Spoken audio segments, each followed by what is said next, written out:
Bureau of Fire Protection abay nakapagtala na daw ng nasa 32 insidente ng sunog na may kinalaman pa rin dito nga sa mga paputok ngayong taon at pinaalalahanan nga nito ang publiko na huwag na hong magpaputok at dumalo lamang sa mga community fireworks display areas. Alamin natin ang buong detalye ng balitang yan. Tinutukan ni Bombo JC Galvez. Nakapagtala ang Bureau of Fire Protection o BFP ng 32 insidente ng sunog na may kinalaman sa pyrotechnics at firecrackers hindi pa man sumasapit ng bagong taon. Itong sinabi ni Bureau of Fire Protection spokesperson Fire Superintendent Annalie Atienza sa eksklusibong panayam ng Bombo Radio.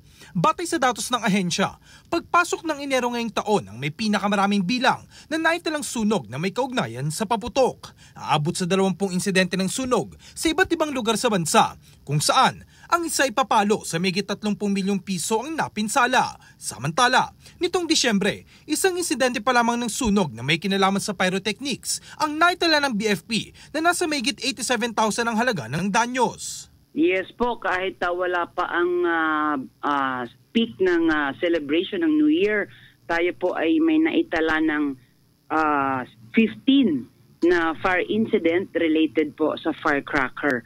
At 16 naman yung related sa mga pyrotechnics.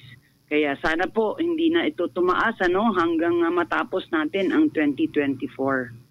Patuloy naman ang paalala ng Bureau of Fire Protection na huwag na magpaputok sa bagong taon at sa halip ay dumalo na lamang sa may kakasang community fireworks display areas.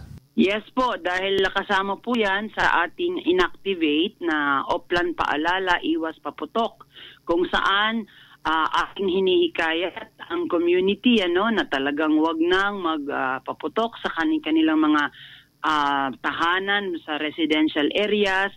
Instead, tayo ay dumalo, meron din naman tayong mga nailalatag ang ating LGUs na mga countdowns or musical festivities or concerts sa December 31. At ito ay doon magaganap ang ating community fireworks display areas, kung saan nandun po naka-standby yung ating fire truck kasama ng ating personnel sa Bureau of Fire.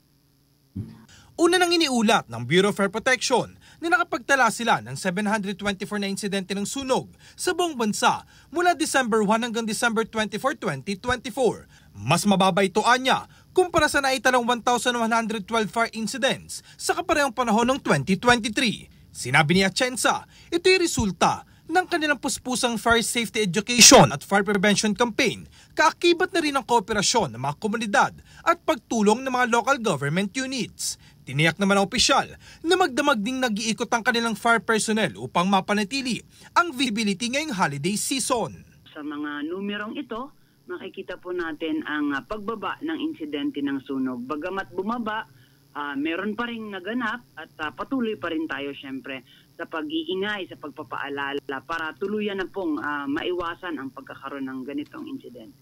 Para sa Bombo Network News, ako si Bombo JC Galvez, nag-uulat para sa number 1 and most trusted radio network in the country, Bombo Radio Philippines, Basta Radio. Bombo!